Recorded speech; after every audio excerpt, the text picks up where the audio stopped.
Muy buenas tardes a todos. Muchas gracias por acompañarnos. Gracias por su puntualidad.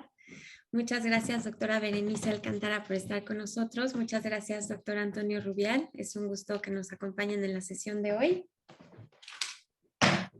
Estamos en nuestro módulo 4 del seminario. El módulo lleva el título de Activismo, Arte y Resistencia.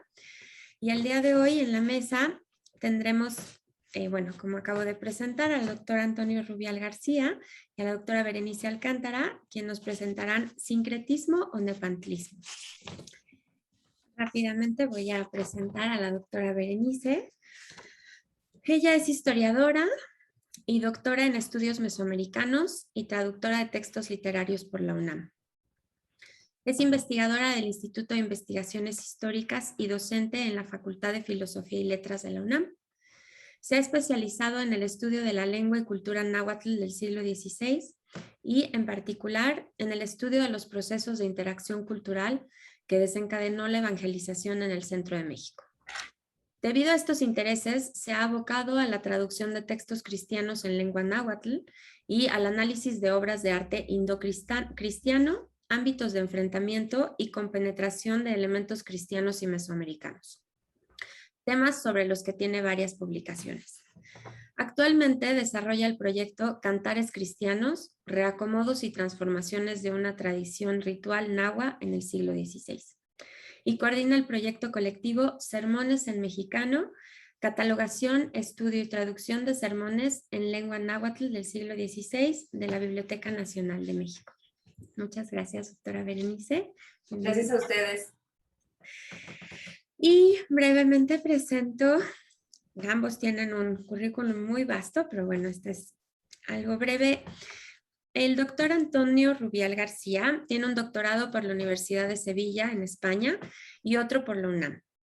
Él es profesor titular de la Facultad de Filosofía y Letras de la UNAM. Es autor de varios títulos, mencionaré algunos: El convento agustino y la sociedad colonial, de 1533 a 1630, publicado en 1989. Una monarquía criolla, la provincia agustina de México en el siglo XVII, de 1990. La hermana pobreza, el franciscanismo de la Edad Media a la evangelización novohispana, de 1996. La santidad controvertida, del 99. La evangelización de Mesoamérica en el 2002. Monjas, cortesanos y plebeyos, la vida cotidiana en la época de Sor Juana, del 2005. Y bueno, entre varios otros, así como también es coordinador y coautor del libro La Iglesia en el México Colonial del 2013, que obtuvo el Premio Universidad Nacional en 2008 en el área de investigación en humanidades. Es miembro de la Academia Mexicana de la Historia desde el 2010 y miembro de la Sociedad Mexicana para el Estudio de las Religiones, así como miembro emérito del Sistema Nacional de Investigación. Muchísimas gracias a ambos, bienvenidos, y cedo la palabra a la doctora Berenice para que comencemos con su presentación. Muchas gracias por estar con nosotros. Muchas gracias por invitarme y es un honor estar aquí compartiendo la mesa con el doctor Rubial. Y voy a hablarles un poco pues de esta institución gracias a la cual su seminario se titula Colegio de Tlatelolco, y para hablar un poco del asunto de la mesa, que es el nepantlismo. Voy a compartir mi pantalla. Y ahí estamos, ¿verdad? Sí, ahí está. Como les decía, les voy a hablar del Colegio de Tlatelolco como un espacio de cambio, un motor de cambio y también un espacio de intercambio cultural. Como es bien sabido, y como lo podremos ver más ampliamente con la presentación del doctor Rubial, la imposición y la difusión del catolicismo entre los pueblos indígenas fue la justificación máxima del proceso y de la empresa de conquista y colonización que emprendió la corona española en América. Y la evangelización efectivamente implicaba un programa de cambio cultural, ya que los evangelizadores se propusieron cambiar la forma en la que las personas, en la que los habitantes de la Nueva España se concebían a sí mismas y la forma en que concebían el mundo en el que vivían. se propusieron cambiar sus valores, se propusieron cambiar sus costumbres y sus prácticas, y se propusieron cambiar algunas de sus instituciones y de sus formas de organización social. La evangelización impactaba en la esfera pública, ¿no? Como lo vamos a ver en el caso de la presentación del doctor Rubial con el asunto de las fiestas y el culto a los santos. Pero también pretendía impactar en la esfera privada, es decir, en la vida de las familias y también, por así decirlo, en la esfera íntima. Es decir, pretendía que se modificaran los pensamientos que tenía cada persona, la forma en que cada persona veía a su entorno y se entendía a sí misma. Por otro lado, hay que tener en cuenta que este proceso de evangelización es un proceso que se fue dando poco a poco y de forma muy diferenciada, y que impactó de manera diferente a diferentes sectores sociales.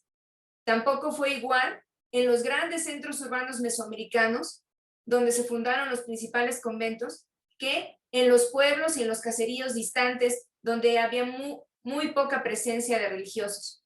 Y también fue diferente de región en región. Fue muy diferente este proceso en el centro de México de lo que ocurrió en la avanzada hacia el norte o hacia el sur o el sureste de la Nueva España.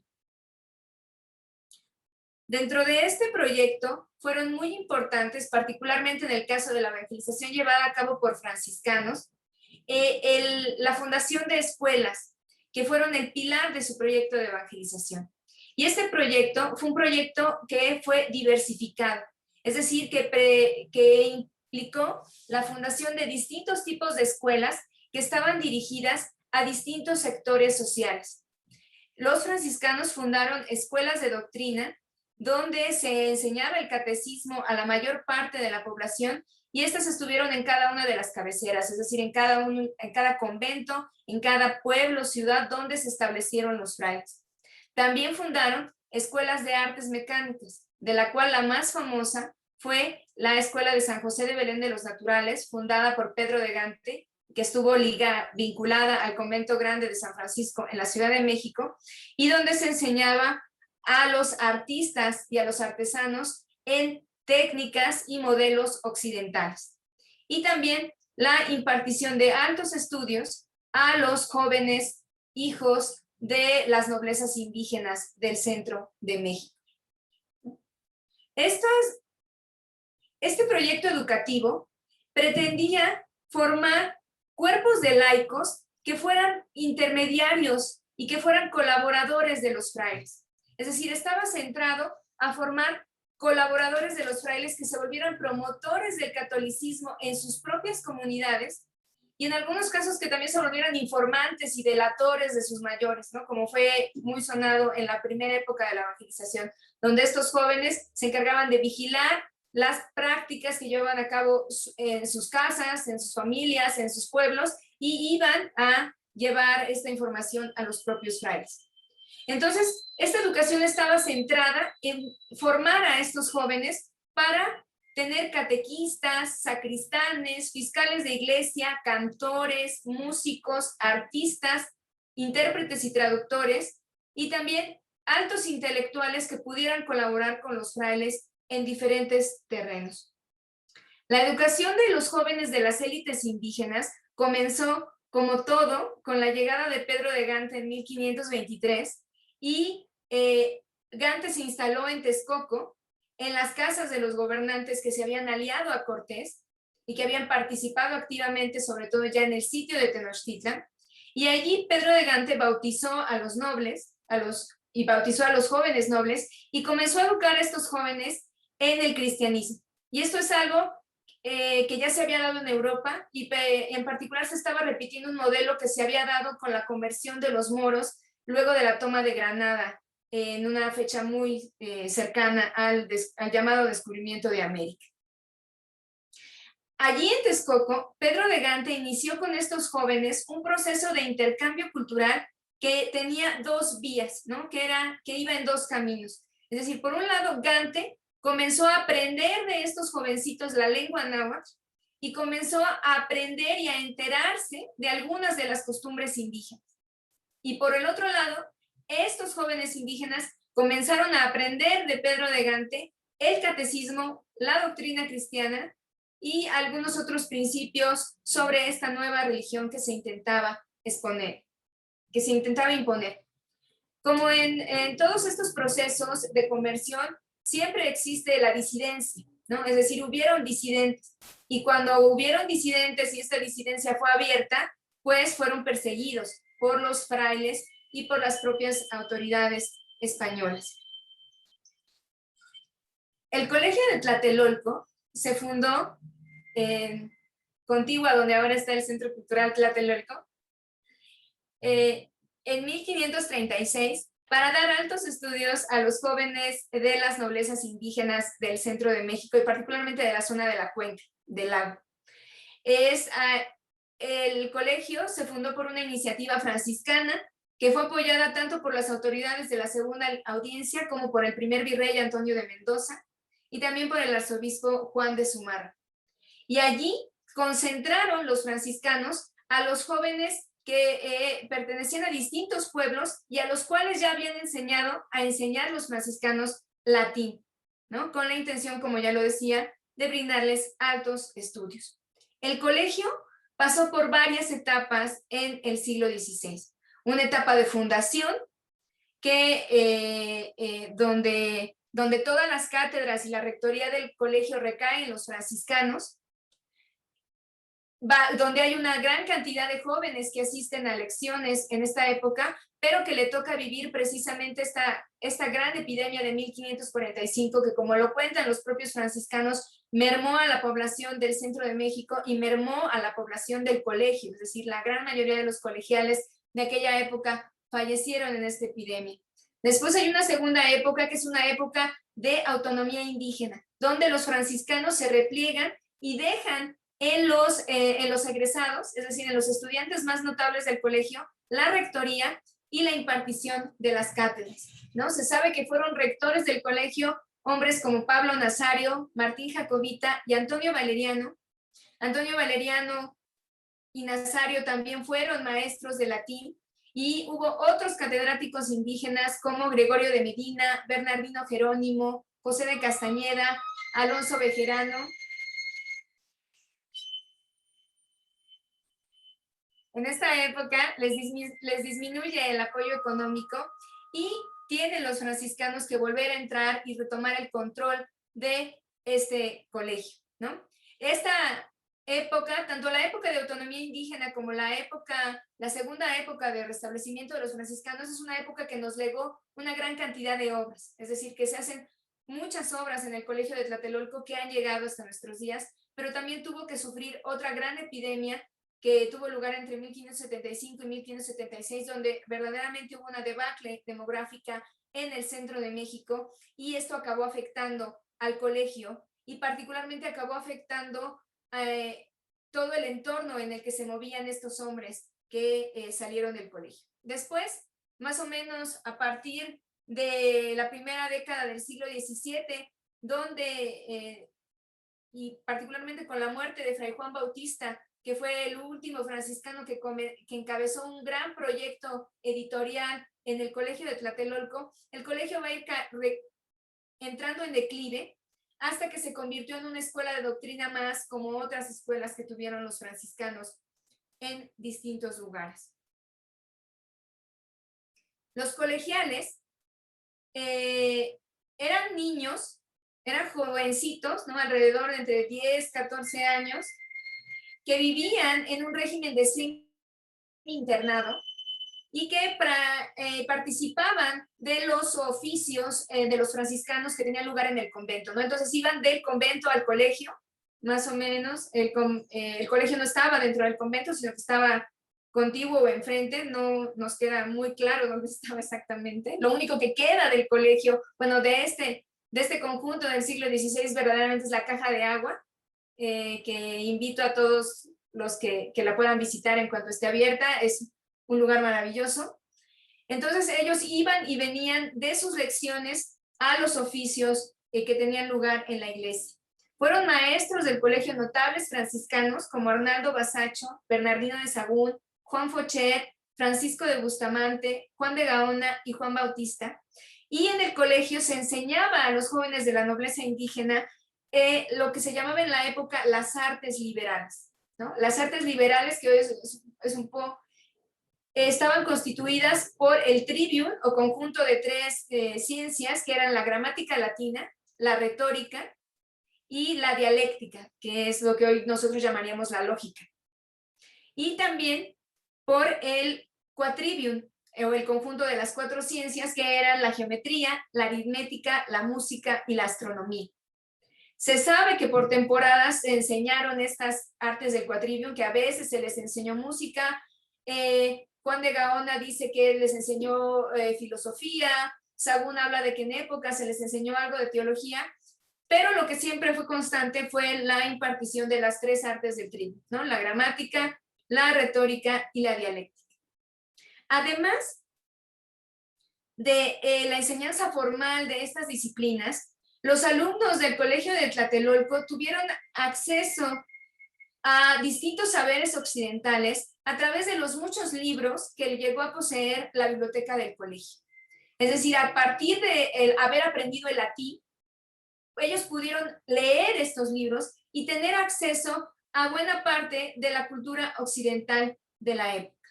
Del Colegio de Tlatelolco nos quedan libros, algunos libros de cuentas, inventarios, y particularmente un inventario muy completo de mediados del siglo XVII, cuando la biblioteca del colegio se había fusionado con la del convento, además de algunos libros que sobreviven hoy en la colección Sutro en California, ¿no? Entonces ahí había, en la biblioteca del colegio hubieron libros de todas estas disciplinas, de gramática, de retórica, de lógica, de filosofía.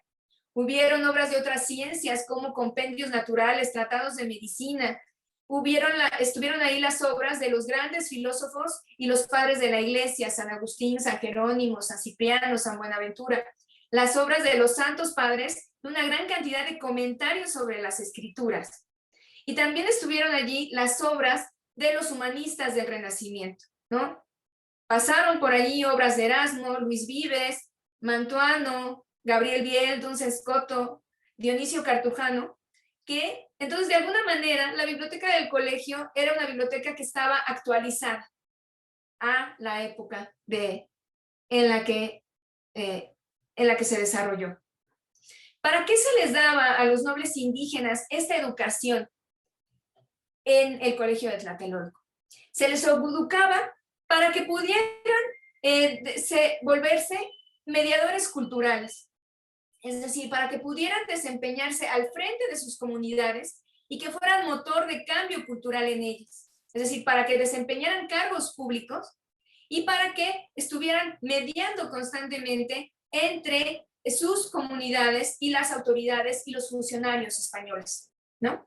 Y efectivamente, los colegiales de Tlatelolco ostentaron cargos como oficiales de república, se dedicaron también a interponer y dar seguimiento a querellas legales, fueron intérpretes, a los que se les conocía en la época como nahuatlatos, fueron catedráticos algunos de ellos dentro del colegio, y particularmente fueron colaboradores de los frailes en la creación de obras para la difusión del cristianismo y también en la creación de obras donde se investigaba o se recopilaban datos sobre el pasado indígena. En el colegio, entonces el colegio de Tlatelolco fue un lugar de donde hubo una intensa producción de obras, particularmente en la segunda mitad del siglo XVI. Y estas obras eran un poco de todo, es decir, había traducciones o adaptaciones al náhuatl de obras europeas, de obras que en su origen estaban en latín o castellano. Hubo también obras creadas específicamente para las necesidades de la evangelización, como aquí estamos viendo la Salmodia Cristiana de Sagún y los Huehuetlatoli de Fray Juan Bautista. Y obras donde se investigaba sobre el pasado y los conocimientos indígenas, como el Códice de la Cruz Badiano y el Códice Florentino, que es una de las versiones de la historia general preparada por Sagún y sus colaboradores indígenas. El colegio, entonces, fue un espacio que fue creado para promover y afianzar el cambio cultural, es decir, para hacer de alguna manera una punta de lanza de este cambio cultural, ya que los nahuas, estos jóvenes nahuas, eran instruidos en el cristianismo y en la cultura occidental para que esta se pudiera imponer como sistema político y como sistema religioso. Al mismo tiempo, el Colegio de Tlatelolco fue un espacio de intercambio de saberes, ya que allí estuvieron durante muchas décadas muchos nobles indígenas y los franciscanos intercambiando sus conocimientos. Como ya lo mencioné, los frailes van a aprender de estos jóvenes la lengua náhuatl, van a aprender sus sutilezas, sus detalles, y van a emprender proyectos de investigación sobre saberes e instituciones indígenas. Y los colegiales se convirtieron en una élite letrada, que efectivamente era poseedora de dos tradiciones culturales, ya que al salir del colegio volvían a su casa y tenían que mediar y vivir en sus comunidades, y que se capacitó para ejercer tareas, como ya lo mencioné, de mediación política y de mediación cultural. Los colegiales se volvieron expertos en ir y venir entre dos mundos, en ir y venir entre dos tradiciones culturales, y también se volvieron expertos, algunos de ellos, en administrar ese intercambio, es decir, en administrar qué pasaba de una tradición a la otra.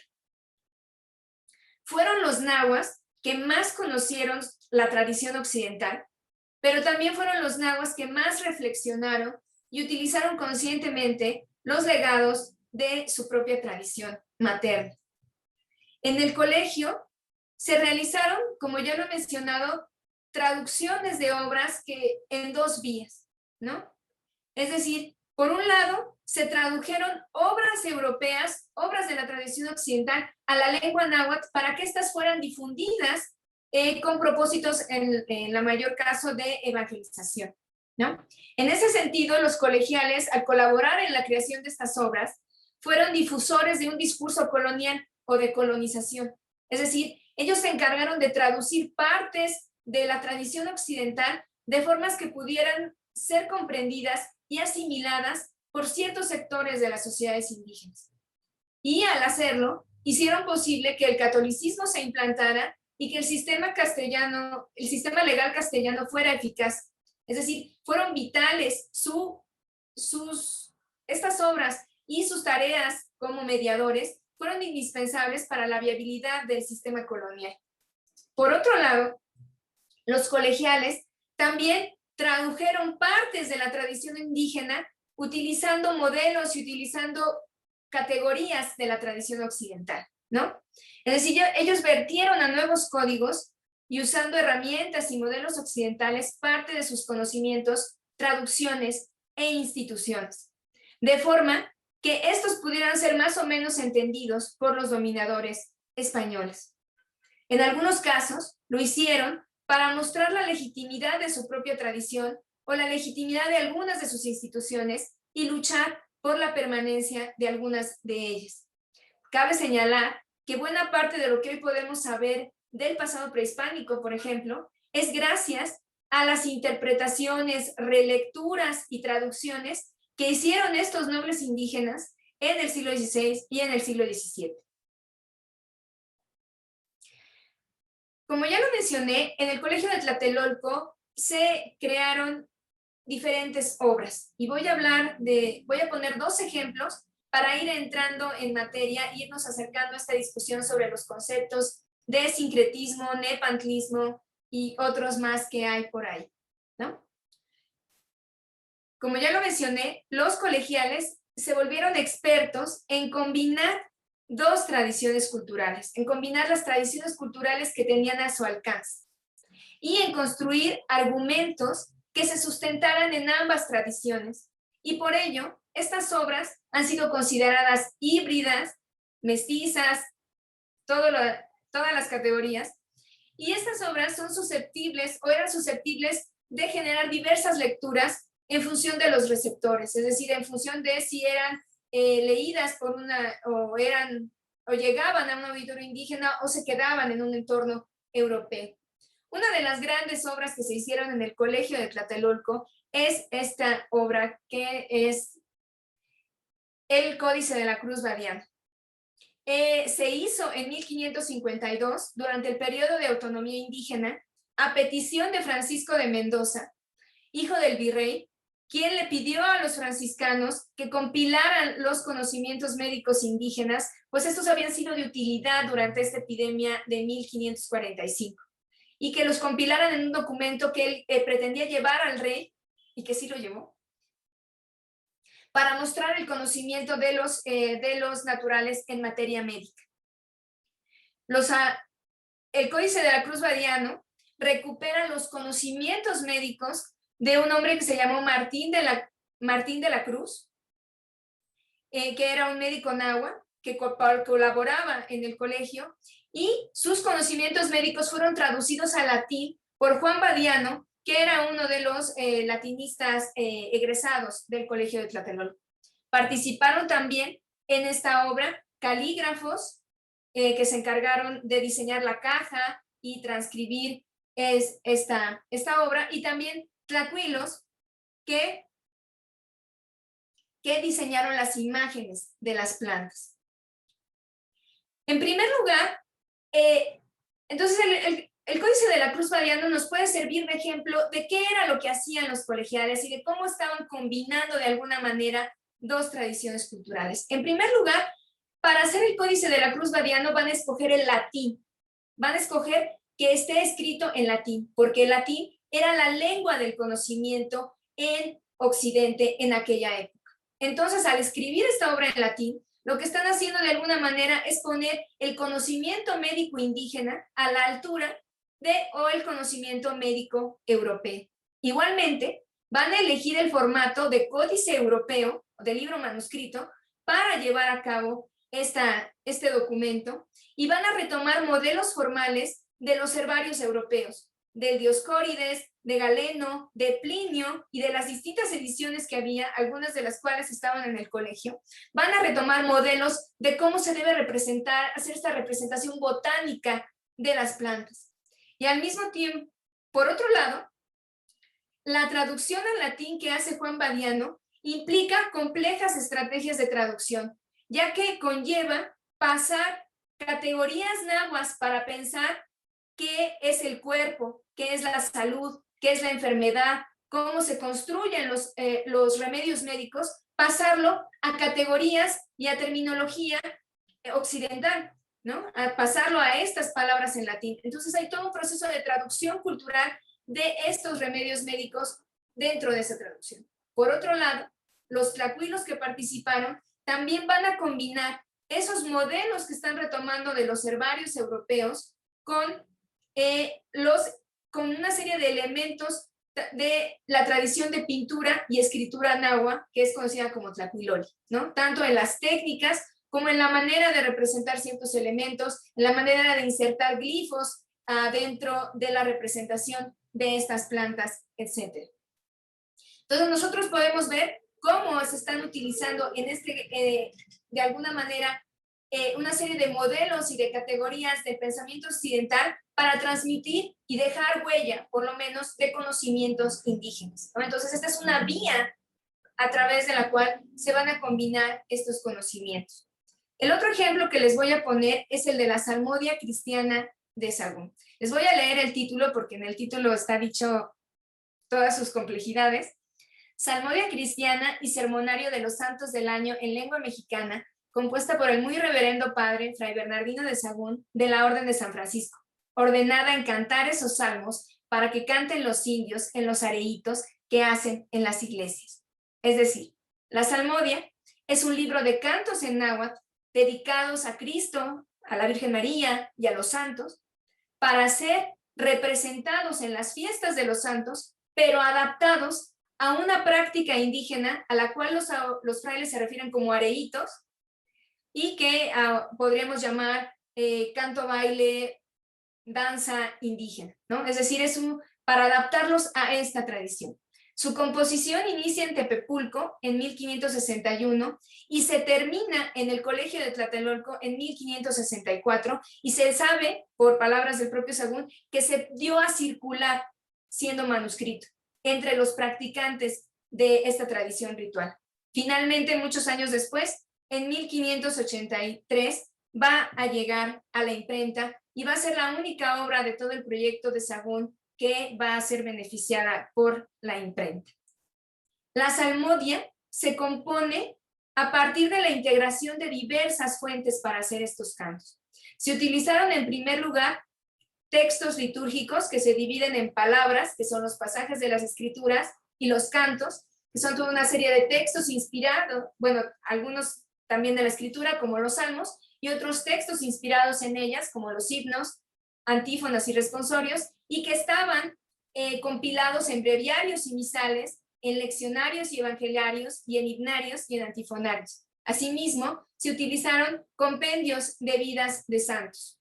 También se insertaron algunos elementos que están en otras obras de Sahagún, ¿no? Es decir, textos que ya tenían los colegiales donde se hablaba de ciertas costumbres indígenas, o sea, sí, de estos textos preparatorios para la historia, y también fueron fuente las piezas de canto baile, es decir, esa práctica que estaba viva, que los nahuas llevaban a cabo todos los días en todas las celebraciones, ¿no? Y de esto nos quedan, por ejemplo, hay una muy buena fuente que se conoce como los Anales de Juan Bautista, que nos muestra esta intensa vida ritual de los nahuas y esta intensa vida, esta vitalidad que todavía tuvo esta práctica del canto baile o de los areitos en el siglo XVI. Y una anécdota muy interesante es que, por ejemplo, en el segundo concilio, bueno, es el primero, bueno, no recuerdo ahorita cuál de los concilios, creo que es el segundo. Cuando uno lee las actas del concilio, ahí se dice que se prohíban las danzas que hacen los indios afuera de las iglesias. Y en los Anales de Juan Bautista se dice, los tlatelolcas llevaron y ejecutaron la danza, con el título de la danza, afuera de la casa del obispo mientras estaban reunidos los obispos en concilio, ¿no? Entonces, es decir, donde está la reunión de prelados eclesiásticos que va de alguna manera a sancionar o censurar esta práctica, afuera, para inspirarlos, estaban pues los nahuas con esta práctica, ¿no? Entonces, como ven, en las salmodias se combinan elementos también de dos tradiciones culturales, y les voy a leer unos pasajes de este canto en el que se habla de San Francisco, cuya fiesta acaba de ser hace unos pocos días, hace 2 días. Admiremos al ahuehuete de Quetzal, a la ceiba de plumas de Sinisca, que hizo brotar nuestro Señor Dios, a él, a San Francisco. Por todas partes del mundo da fronda, nos da sombra a todos los hijos de la Santa Iglesia. Y nosotros, los que somos habitantes de aquí, de la Nueva España, bajo su sombra, bajo su umbría, nos tendemos alegrándonos, nos tendemos regocijándonos. Todas las diversas flores del cielo en él se tienden manando. Todas las diversas piedras preciosas del cielo se tienden siendo sus frutos. La yolosóchitl, la teoisquisóchitl, la cacahuasóchitl, la elosóchitl, la tecomasóchitl, la colorada omisóchitl, allá se tienden torciéndose, se tienden emanando fragancias, se extienden desparramándose, se tienden brillando como rocío de oro. La esmeralda, el chalchihuitl de Quetzal, la colorada turquesa fina, la perla, la amatista y todas las diversas piedras preciosas, allá están juntas, están reunidas, están resplandeciendo, están dando calor. Y él, el amado de Dios, San Bernardino, en verdad es una flor del cielo, una piedra preciosa, un brote, una inflorescencia de nuestro ahuehuete, es decir, de San Francisco. Como ustedes pueden ver, en esta obra se están utilizando una serie de elementos donde se habla de un cielo a partir de una serie de especies botánicas que son una serie de especies botánicas que tenían significados especiales para los nahuas, que los nahuas también las usaban en sus ofrendas y que las vinculaban con el cielo solar o con el cielo del sol. Y se está combinando con toda una idea de lo que es la descendencia espiritual de los santos y la manera de representar también el paraíso cristiano como un lugar florido, e incluso esta representación de la Jerusalén celestial como un lugar donde hay piedras preciosas en cada una de sus puertas. Es decir, hay una gran cantidad de referencias sobre lo que es el cielo que se están combinando en este canto y en algunos otros cantos de la salmodia, ¿no? Entonces, de alguna manera, podemos ver cómo en el Códice de la Cruz Badiano se usan categorías occidentales para transmitir conocimientos indígenas o para plasmar conocimientos indígenas, y en este fragmento de la Salmodia se usa en mayor medida un imaginario mesoamericano sobre el cielo solar para hablar también del cielo cristiano, ¿no? Entonces hay precisamente estas mezclas que van en dos vías. Entonces, algo que a mí me interesa subrayar es que en todas las obras que nos legaron estos hombres, en el que nos legaron los colegiales de Tlatelolco y que nos legaron otros artistas e intelectuales indígenas formados en otras escuelas, se da el cruce y la combinación en diferentes formas y en diferentes niveles de elementos indígenas y de elementos europeos, ¿no? Estas combinaciones se pueden dar a nivel de los modelos de género que se están utilizando, de las fuentes a las que se están recuperando, los recursos estilísticos que se están empleando, las técnicas, los materiales, los tópicos, el léxico, los motivos, y también a nivel de los conceptos, ¿no? Entonces son muchos niveles en los que se puede dar esta combinación o este vínculo entre elementos de diferentes tradiciones. Y van a ser diferentes dependiendo de si estamos tratando solo con un texto o también con obras plásticas, como el Códice de la Cruz Badiano o el Códice Florentino. Los colegiales tuvieron la habilidad para combinar estos elementos de dos tradiciones y para combinarlos siempre de forma diferente, dependiendo del tipo de obra, dependiendo del tipo de auditorio al que estuviera dirigida esta obra y dependiendo de la coyuntura política en la que tuviera lugar, es decir, quiénes estaban pidiendo esta obra, quiénes estaban participando en su elaboración, cuál era la agenda de todos estos actores, ¿no? Estos son hombres que están situados en su realidad y que están actuando para ella. A lo largo de las décadas, los estudiosos hemos usado varios conceptos para intentar explicar y describir, por un lado, las obras creadas en espacios como el Colegio de Tlatelolco y también para explicar o describir la vida o la circunstancia misma de estos hombres que las crearon. Y entre estos conceptos está el concepto de aculturación, sincretismo, hibridación, nepantlismo, mestizaje, y en realidad yo diría que todos estos conceptos tienen sus asegúnes, es decir, todos estos conceptos tienen problemas y tienen virtudes, y particularmente tienen problemas cuando se les usa de manera incorrecta y simplemente como un lugar común, ¿no? Que es algo que suele ocurrir particularmente con el concepto de sincretismo, que es un concepto que se usa a veces como un lugar común y lo oímos en la prensa, ¿no? Lo vemos en distintos lugares y que a veces pues no se especifica para qué se está usando, ¿no? No se especifica cómo se está entendiendo y cómo se está usando para explicar estos fenómenos históricos. Y voy a hablar un poco de este concepto de Nepantla, ¿no? Nepantla es un concepto muy extraño porque deriva de un comentario que hizo Fray Diego Durán en su obra Historia de las Indias de Nueva España e Islas de Tierra Firme en la segunda década del siglo XVI. Y lo voy a leer. Reprendiendo yo a un indio de que había andado arrastrado recogiendo dineros y con tanto trabajo hace una boda y convida a todo el pueblo y gástalo todo, me respondió: Padre, no te espantes, pues todavía estamos Nepantla. Y como entendiese lo que quería decir por aquel vocablo y metáfora, que quiere decir estar en medio, torné a insistir, me dijese qué medio era aquel en que estaba. Me dijo que como no estaban aún bien arraigados en la fe, que no me espantase, de manera que aún estaban neutros, que ni bien acudían a la una ley ni a la otra, o por mejor decir que creían en Dios y que juntamente acudían a sus costumbres antiguas y ritos del demonio. Como podemos ver, este testimonio de Durán es un tanto confuso, ya que describe este Nepantla de tres maneras diferentes, es decir, la interpretación, es decir, lo que le dijo el feligrés es: Padre mío, estamos Nepantla, ¿no?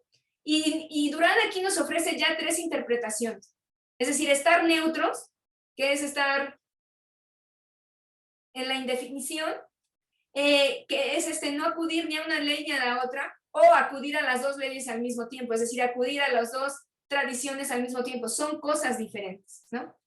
esta,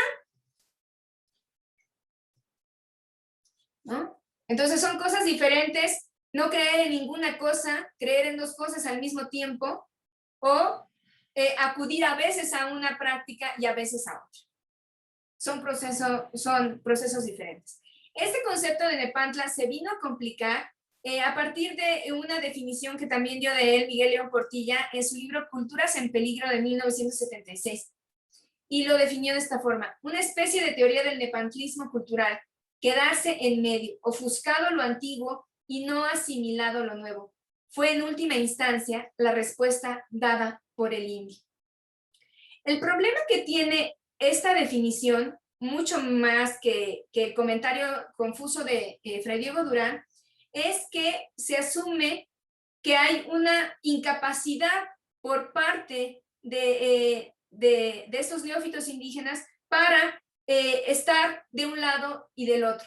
Y yo algunas veces he dicho que lo que está detrás es esta idea que todavía nosotros tenemos adentro de nuestros refranes, y que es la idea con la que funcionaba la tradición católica, la idea de que no se puede de que no se puede servir a Dios y al diablo al mismo tiempo, ¿no?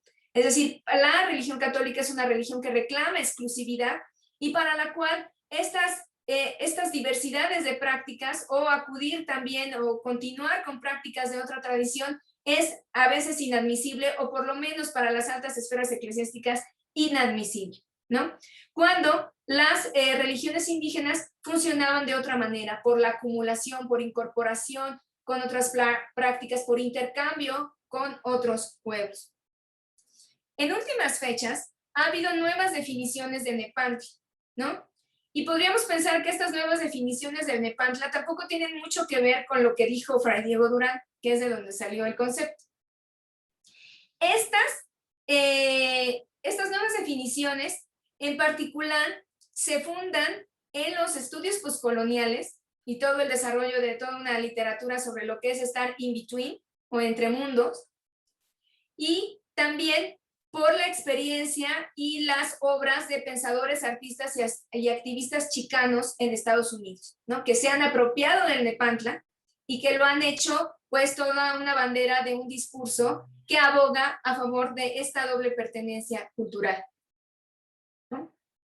Entonces, a partir de estas nuevas definiciones, se puede pensar en el nepantlismo precisamente como esto, como una doble pertenencia cultural, como estar entre mundos, habitar y moverse en una zona de frontera, en un ir y venir entre dos tradiciones culturales, donde a veces se combinan y a veces no, ¿no?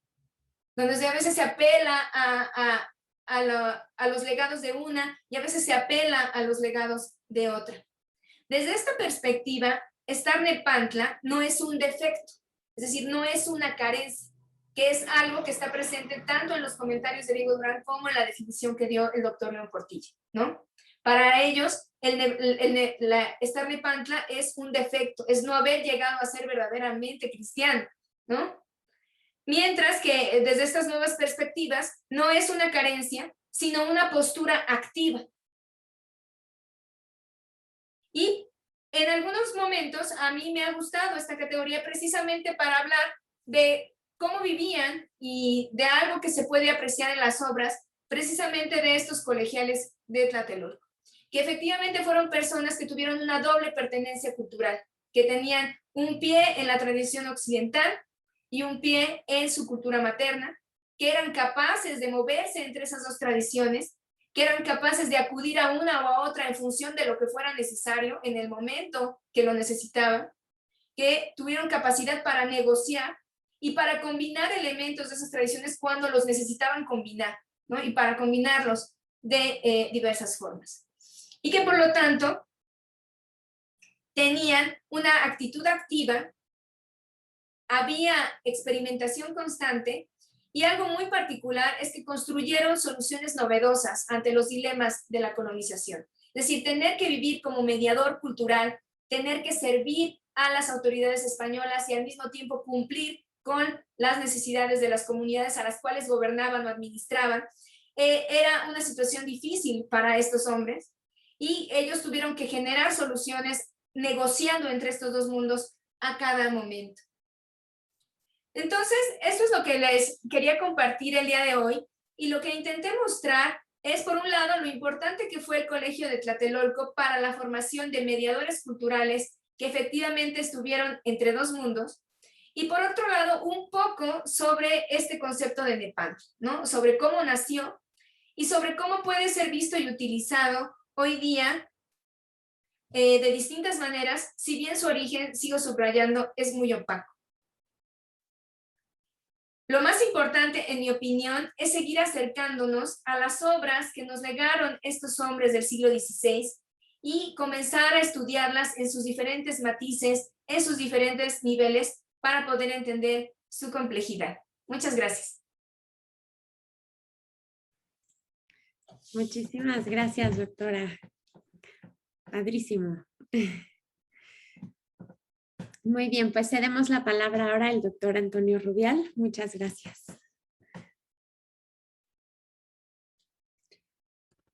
Después de esta magnífica charla que nos ha dado Berenice, yo voy a tratar de un tema muy relacionado con esto, pero que vamos a ver está vinculado más bien con las prácticas. Mi propuesta se va a denominar un santoral sincrético de la Nueva España, la oralidad en la difusión y en la recepción de los mensajes cristianos. Quiero comenzar con un espectáculo que narra Fray Toribio de Motolinía, que sucedió en Tlaxcala en 1539. El espectáculo se representó en la primera cruzada. En las casas reales de Tlaxcala se hizo un castillo, apenas Tlaxcala se acababa de fundar casi un año antes, y ese castillo representaba Jerusalén. Los ejércitos cruzados estaban representados por tlaxcaltecas vestidos a la usanza prehispánica, pero con letreros que decían ejército de Hungría, ejército de Francia, ejército de España, y las batallas duraron todo el día, y durante ellas se aparecieron a caballo Santiago, San Hipólito y en una torre San Miguel. El espectáculo terminó con la toma de Jerusalén y el bautizo de los musulmanes indios que estaban dentro de la ciudad, y los tlaxcaltecas que habían participado en la toma de Tenochtitlan recibían con esto un mensaje, ¿no? El mensaje de la conquista era un medio para introducir el evangelio. Finalmente la conquista se había realizado para vencer a la idolatría y con ello para introducir el cristianismo. Aquí tienen los tres santos que fueron representados en esta visión, ¿no? Y que son importantes porque de alguna manera representan también esta idea de cruzada, ¿no? Por un lado, el apóstol Santiago, pero en su versión del Santiago Matamoros, este personaje que durante la Reconquista en la península ibérica había aparecido en varias batallas matando musulmanes, y que ahora también en la conquista de Mesoamérica, sobre todo en los primeros encuentros, en la batalla de Centla, por ejemplo, decían los españoles, se les había aparecido para ayudarlos a vencer a los indígenas, ¿no? Santiago fue un santo importantísimo en la tradición franciscana. Los franciscanos pusieron varios de sus pueblos bajo la tutoría, digamos, de este santo, Querétaro, Chalco, etcétera, etcétera, y el mismo convento de Tlatelolco se puso bajo esta vocación.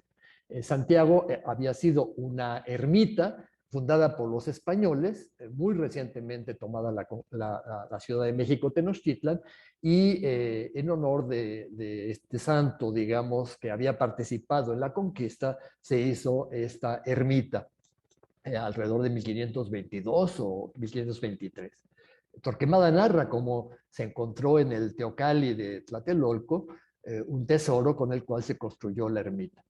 El segundo santo, San Hipólito, recuerdan, es el santo español, es un santo que coincidió su fecha con la toma de Tenochtitlan el 13 de agosto y se puso en su honor. Torquemada curiosamente dice que de hecho la toma se hizo el 12 de agosto, pero caía la fiesta de Santa Clara, y Santa Clara no podía ser una santa de la conquista. Y entonces se pasó al día siguiente, que era la fiesta de este santo romano, un guerrero, un militar, que había muerto arrastrado por caballos después de ser convertido por la predicación de San Lorenzo, al cual él cuidaba en la cárcel.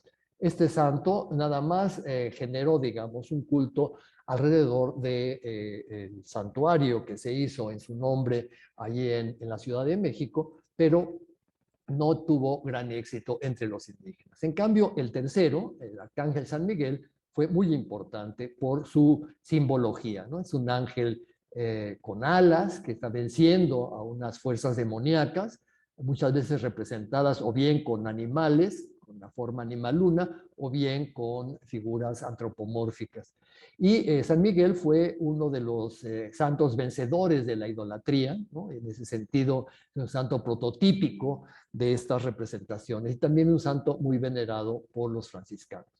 Junto con esta visión, ¿no? Está también reforzada por un símbolo, el símbolo de la cruz, ¿no? Aquí en el códice Glasgow, la cruz fue uno de los instrumentos que utilizaron los frailes para expulsar a los demonios, esta idea de que el demonio se había apropiado de estas tierras al ser expulsado del antiguo continente para la presencia de Cristo, y los franciscanos llegan con la cruz de Cristo precisamente a expulsar a los demonios, ¿no? La cruz celebra el triunfo de los emperadores, Constantino y Heraclio, ¿no? El 3 de mayo fue una de las fiestas, y la otra, la fiesta de la invención de la cruz, y estas dos fiestas fueron fundamentales como instrumentos para luchar contra las idolatrías, ¿no? Ese es un poco lo que representa esta escena.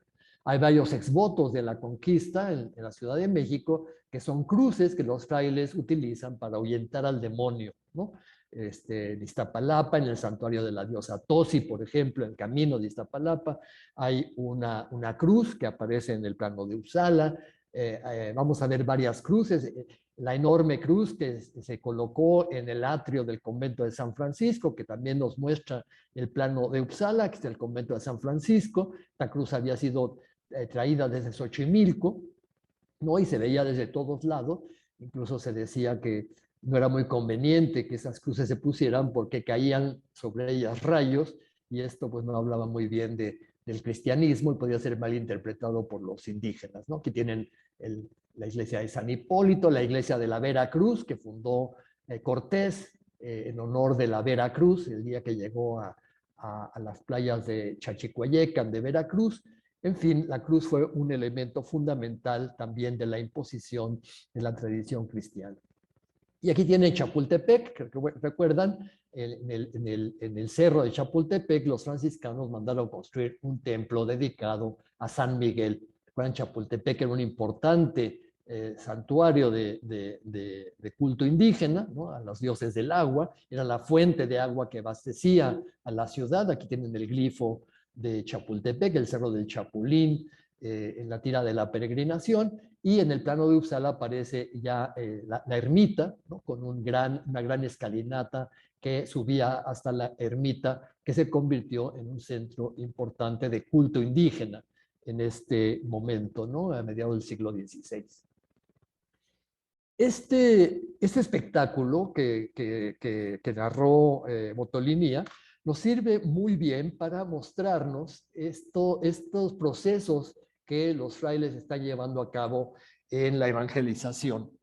La teología, la moral cristiana, son un poco difíciles de explicar. Los frailes se tuvieron que enfrentar a muchos problemas, incluso con sus colaboradores, como nos ha mencionado Berenice del Colegio de Tlatelolco, intentaron hacer varios puentes para traducir algunos conceptos y algunos términos. Incluso muchos no se pudieron traducir, se dejaron tal cual por la dificultad que había de malas interpretaciones, ¿no?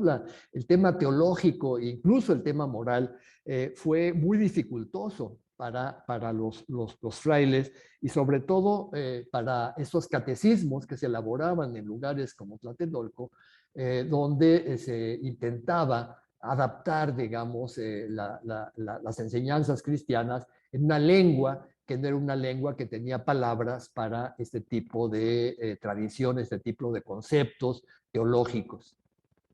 En cambio, a niveles de liturgia, la posibilidad de transmisión del cristianismo fue mucho más fácil, ¿no? Fácil en el sentido de que la ritualidad y los rituales podían ser más fácilmente accesibles a los indígenas a través de la espectacularidad de las fiestas, a través del uso de instrumentos musicales indígenas como vimos, de cantos como los que aparecen en la salmodia que reunió Sagún y sus colaboradores. En ese proceso de la liturgia y el ritual es donde se dan precisamente los temas de las supervivencias, las superposiciones y los sincretismos, ¿no? Esto que tan brillantemente nos ha expuesto Berenice sobre los diversos conceptos alrededor de este fenómeno de asimilación o de superposición de creencias, y que se ve muy claramente en los temas de la liturgia y el ritual. Entonces estamos hablando, Berenice nos habló de la emisión de los mensajes y de cómo esta élite indígena está tratando de adaptar los mensajes cristianos a las realidades de las culturas mesoamericanas, sobre todo de la cultura náhuatl. Ahora vamos a ver cómo se da esto en el tema de la recepción de las masas indígenas, ¿no? Cómo los macehuales pudieron recibir estos mensajes. La recepción es lo más difícil de historiar, ¿no? Tenemos una gran cantidad de textos sobre la emisión de los mensajes, pero ¿cómo se recibieron los mensajes? Aquí tenemos que hacer, digamos, muchas suposiciones, ¿no? Tenemos, por ejemplo, algo que es fundamental y que es claro en el contexto de lo que se está emitiendo, que es la presencia de un Cristo sangrante, de un sacrificio humano, ¿no? El tema de la sangre fue un tema que permitió muchos contactos entre las tradiciones indígenas prehispánicas y la tradición occidental, ¿no? El tema del sacrificio de Cristo, ¿no? Cristo es un hombre que es sacrificado y con su sangre va a redimir los pecados, ¿no? Y este tema, Cristo, sangre, sacrificio, será muy, muy importante en su asociación con los principios solares, ¿no? Y por supuesto, el símbolo más importante del cristianismo, la cruz, que tiene fuertes cargas simbólicas en muchas civilizaciones prehispánicas, ¿no? Y que fue un elemento que fue fácilmente asimilable y accesible, ¿no? De hecho, muchos indígenas comenzaron a apellidarse Cruz, ¿no? Como un término que podían fácilmente aceptar. El otro gran símbolo cristiano, la Virgen María, ¿no? Que es una imagen femenina, amorosa, con un niño, ¿no? Y que está asociada con la luna y posiblemente con las diosas madres, ¿no? Porque finalmente, recuerden, la Virgen, la Inmaculada Concepción, es representada con una luna bajo sus pies. Motolinia nos dice una cosa muy, muy curiosa. Dice, nosotros oíamos a los indios que decían que todo era Santa María. Le presentábamos una cruz y decían Santa María. Le presentábamos a Cristo y decían Santa María. Y Santa María para los indios eran todas las divinidades cristianas asociadas con esta imagen de la Virgen. Yo pienso que de quién era la culpa, pues de los franciscanos que pusieron a Santa María en todos lados. El mismo Cortés, recuerdan, cuando llegaba a un teocalli, derribaba la imagen indígena y ponía a una cruz o una imagen de la Virgen María. Y esto pues va a provocar que para muchos indígenas la Virgen María era la diosa más importante de estos hombres, ¿no? Tanto los conquistadores como los religiosos, que llegaban a imponerles su fe, ¿no? A veces incluso se asociaba a la Virgen María con Santiago y se hacía esta combinación, recuerdan, de parejas, ¿no? En el mundo indígena la dualidad era fundamental para entender a las divinidades, donde la parte masculina era Santiago, un dios guerrero, y la parte femenina, la Virgen María, ¿no? Y además, junto con Cristo y la Virgen, pues el cristianismo les ofrecía a los indígenas un catálogo formal impresionante, ¿no? Un catálogo formal de santos y santas, santos con animales, santos ancianos, santas mujeres, niños, ¿no? Y con una infinidad de formas que fue muy fácil la sustitución con sus antiguas divinidades. Diosas como la diosa madre, la diosa abuela Tosi, podía ser sustituida por Santa Ana, ¿no? Dioses guerreros como Santiago o San Hipólito, o dioses que estaban asociados con la vejez, ¿no? El famoso San Simón o San José, ¿no? Que son santos viejos que estarían relacionados con los dioses, con el dios viejo, ¿no? El Huehueteotl. Santiago es un dios poderoso, la parentela de la Virgen, ¿no? Todo el esquema familiar que el cristianismo tiene muy claramente asociado con la Virgen María, ¿no? Su madre, su padre San Joaquín, su madre Santa Ana, ¿no? San Juan Bautista, que es primo de Jesús, ¿no? Hay toda una serie de lazos familiares que son fácilmente asimilables con los lazos familiares humanos, ¿no?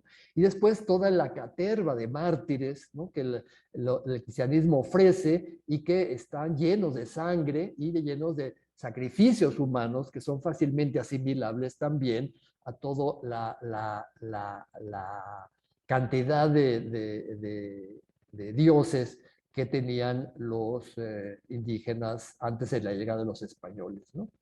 Otro tema que también es muy importante es el tema del tonalismo, ¿no? Es decir, estos animales asociados con las personas e incluso con las divinidades. Recuerden, el tona es un animal que está vinculado con el nacimiento y con el nombre de la persona, y que es, digamos, como una especie de animal totémico que acompaña a la persona durante toda su vida y es el que le da un espíritu vital, ¿no? Y muchos objetos también relacionados con los santos, igual que los animales relacionados con los santos, están también son importantes elementos que permitieron estos puentes, ¿no? En el Tercer Concilio Provincial, por ejemplo, se prohíbe que los frailes ofrezcan a los indígenas santos que tengan animales, pues los indígenas veneraban tanto al santo como a su animal, que lo consideraban su tona. Este mismo tema va a ser también un tema relacionado con los demonios, ¿no? La gran cantidad de demonios que aparecen en las representaciones de los santos o en los infiernos, en Xochoteco, en Actopan, etcétera, etcétera, pues van también a estar muy relacionados con algunas creencias indígenas, ¿no? Sobre dioses negativos, ¿no? O sobre el nahualismo, ¿no? Hay una interesante mención que da el cronista agustino Fray Juan de Grijalva, que dice que los indígenas creían que los chamanes, que los brujos, podían convertirse en animales y causar mal.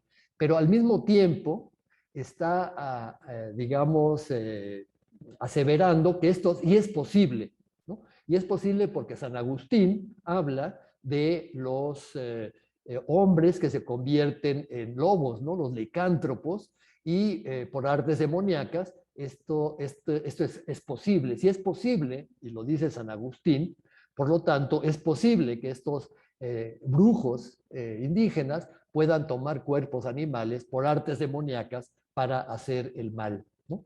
Y después está todo el mundo de los muertos, ¿no? Recuerden la celebración del 2 de noviembre, que se impuso desde la Edad Media para cristianizar ceremonias paganas sobre ofrendas y culto a los muertos, pues en la Nueva España también fue un importante factor de superposición entre los cultos de las festividades fúnebres prehispánicas y la creencia en las ánimas del purgatorio.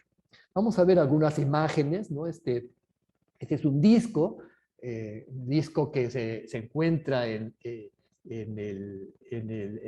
un museo de Estados Unidos, en el The Field Museum, y Pablo Escalante, que ha estudiado este interesante objeto, que es un disco de barro cocido, seguramente está hecho en un molde, o sea, se difundió muchísimo esta imagen, que representa a la cruz con los símbolos de la sangre y algunos elementos de sacrificio, ¿no? Como los torsales, ¿no? Estas figuras de torsales que representan el tamuanchan, las plumas ricas, ¿no?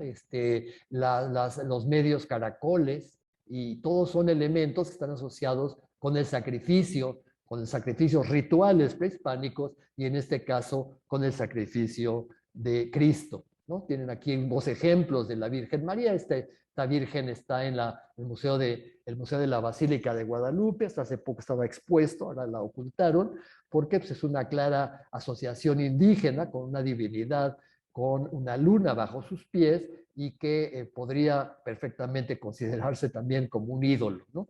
Y en el Códice Huejotzingo aparece la imagen del estandarte que traían los ejércitos de Cortés, acompañados por los ejércitos de los Huejotzingas, donde la Virgen con el niño aparece en el estandarte, ¿no? Y esta imagen, que más me parece que está ahorcando al niño más que cargándolo, es una imagen que es la percepción indígena muy temprano de lo que era esta divinidad europea, esa divinidad cristiana le estaban imponiendo, ¿no? Aquí tienen a Santana, ¿no? Una representación de Santana como la abuela, la Virgen, su hija, y el niño Jesús como su nieto, ¿no? Y que muy posiblemente se ha de ver asociado con esta divinidad, ¿no? La diosa Tosi, ¿no? Que es la abuela. Algunos autores piensan, por ejemplo, que el pueblo de Santana Xautempan, ¿no? En Tlaxcala, se debió el nombre de la advocación de esta Santana, se debió a que hay un culto a la diosa Tosi, a la diosa abuela, ¿no? Por ejemplo, los símbolos, los códices utilizaron mucho estos santorales y sobre todo los símbolos de los santos para representar a sus parcialidades, a sus campan, ¿no? Por ejemplo, los símbolos de los barrios de Tenochtitlan, ¿no? Muestran martirio y sujeción, ¿no? Salvo San Miguel, los franciscanos prefieren un santoral de mártires y apóstoles y vírgenes, ¿no? San Miguel y Santiago, que son los dos santos franciscanos que vimos en la representación de Tlaxcala, son más bien santos que reflejan la conquista, ¿no? Y en cambio los franciscanos prefieren un santoral que se refiera a la iglesia primitiva, ¿no? A la iglesia de los mártires, a la iglesia de los apóstoles, por supuesto, ¿no? Ellos se consideran los 12 apóstoles, y a las vírgenes, ¿no? Esto tiene que ver con una violencia simbólica también. Los mártires representan la violencia, ¿no?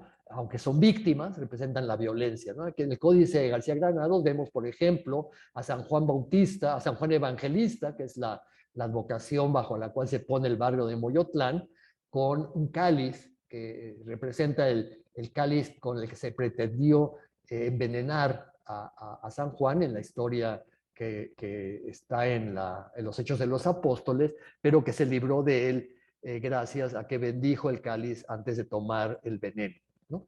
San Pablo está representado por la espada, recuerdan, que es un símbolo de martirio, ¿no? Él fue decapitado, y que representa el barrio de Teopan. Las flechas representan a San Sebastián, que fue asaeteado con flechas, ¿no? El barrio de Atzacualco, y la corona representa a la Virgen María en el barrio de Santa María Cuepopan, ¿no? Que es el barrio norponiente de la ciudad, ¿no? En estas simbologías, ¿no? Ya, como ven ustedes, los indígenas ya aceptaron muy pronto las simbologías cristianas para hablar también de sus barrios, que muchas veces utilizan también elementos de la toponímica indígena. Aquí tienen a San Juan Bautista, ¿no? Una advocación que a fines del siglo se puso en sustitución de la San Juan Evangelista para el barrio de Moyotlán, ¿no? Es una fiesta que se cambia del invierno, que era la fiesta de San Juan Evangelista, al verano, que es la época de lluvias, ¿no? Y entonces este cambio tiene que ver también, y vamos a ver, esto es muy importante, con la adaptación de las fiestas agrícolas, prehispánicas, a las fiestas agrícolas cristianas, ¿no? Es decir, de la época de secas, que se celebraba la fiesta de San Juan Evangelista, pues se pasa a la época de lluvias, mucho más efectiva y mucho más eficiente, ¿no? Y aquí también tenemos el uso de un animalito, el cordero, ¿no? Que a pesar de las prohibiciones del Tercer Concilio Provincial, siguieron representándose, ¿no? Por ejemplo, en este hermosísimo mosaico de plumas, ¿no? Aparece San Juan con su cordero como su tona. Aquí tienen dos ejemplos de tonalismo maya, ¿no? Dos imágenes que representan figuras con los tonas, ¿no? Que serían esos animales totémicos, ¿no? La figura de San Cristóbal fue una figura muy impactante para los indígenas, ¿no? Este gigante que carga a Cristo, ¿no?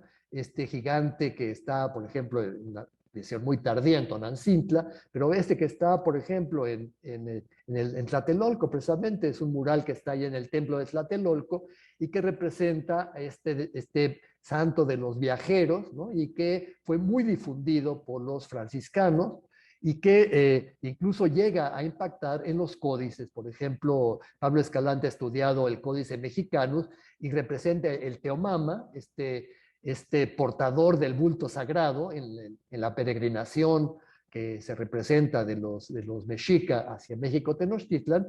La peregrinación del Teomama se representa como San Cristóbal, que literalmente quiere decir esto, ¿no? El portador de Dios. Es San Francisco, ¿no? El santo franciscano por excelencia, ¿no? Se representa en muchos de las escenas de los murales y por supuesto en las portadas de los conventos, ¿no? San Francisco Tepeapulco, recuerdan esta zona franciscana, muchos de los informantes de Sahagún pertenecían a este pueblo de Tepeapulco, ¿no? Su celebración del 4 de octubre es cuando vienen las primeras heladas, y algunas comunidades, según algunas versiones, consideraban a San Francisco un santo vengador, un santo malo, ¿no? Porque traía las primeras heladas, ¿no? No era un santo muy benéfico, digamos, ¿sí? Algunas asociaciones también con San Francisco lo relacionan con Mixcoatl, que es un dios relacionado con la caza, porque San Francisco se representa a menudo con animales, con pajaritos y con pescados, ¿no? Y con animales que son símbolos de la cacería, ¿no? Aquí tienen, por ejemplo, en una interesante versión de cómo se ponía en un glifo, ¿no? en un fonema a San Francisco, ¿no? Recuerdan que el náhuatl no tiene la F, ¿no? No tiene ¿cómo se llama? Las sílabas, Fran, entonces, ni la S, entonces, Shan, que es el muro, ¿no? Pan, que es la bandera, Sil, que es el caracolillo, y Comitl, que es el jarro, ¿no? Entonces, lo que leían los indígenas era Champantico, ¿no? Champantico, ¿no? San Francisco. Aquí tienen a San Andrés, otro de los grandes santos promovidos, un apóstol, recuerdan, promovidos por los franciscanos. Esa es la portada de San Andrés Calpan, ¿no?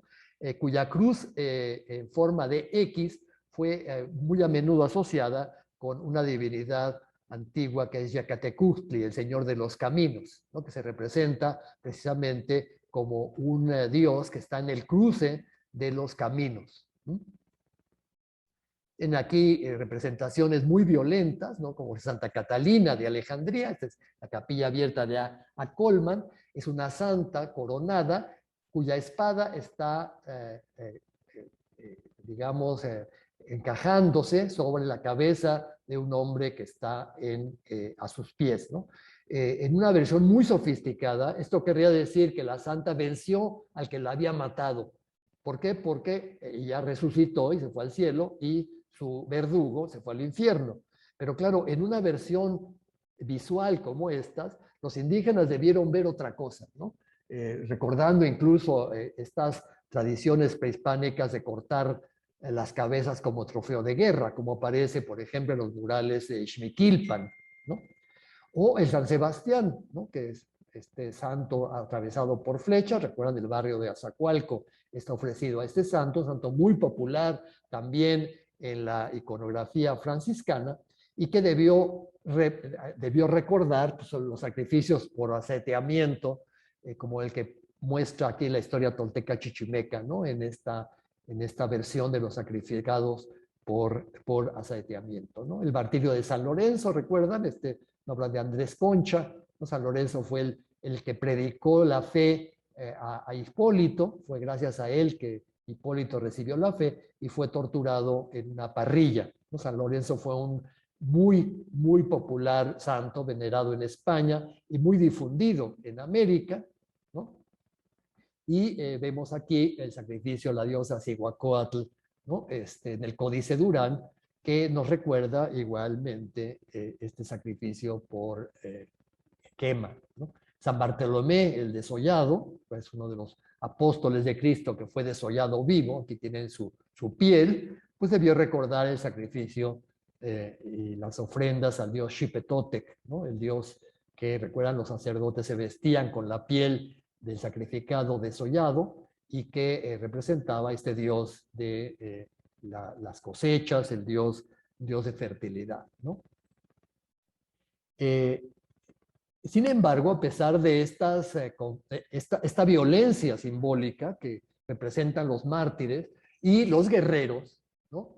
Pues no debió haber sido ajena a la religión cristiana. Nosotros pensamos en un cristianismo muy pacifista, ¿no? El cristianismo del siglo XX. Pero recuerdan que el cristianismo que llega a América es un cristianismo de cruzada, es un cristianismo muy violento, es un cristianismo donde la pervivencia de discursos guerreros, como Santiago, como San Hipólito, como el mismo San Miguel, ¿no? Venciendo a las fuerzas demoníacas, o la presencia de los mártires, ¿no? Y toda esa violencia con la que se representaban los mártires, debió haber sido un elemento muy propicio para que los indígenas aceptaran a esta religión, ¿no?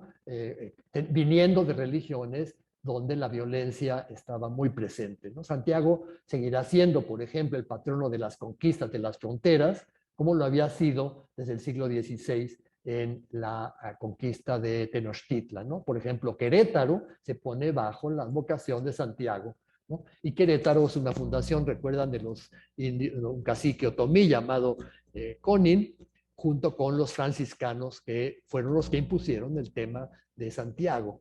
Compostela, la famosa ciudad en el norte, fundada por Nuño de Guzmán, como la primera capital de Nueva Galicia, también se puso bajo la advocación de Santiago, Compostela, ¿no? Estaba el santuario más importante de Santiago en la península ibérica.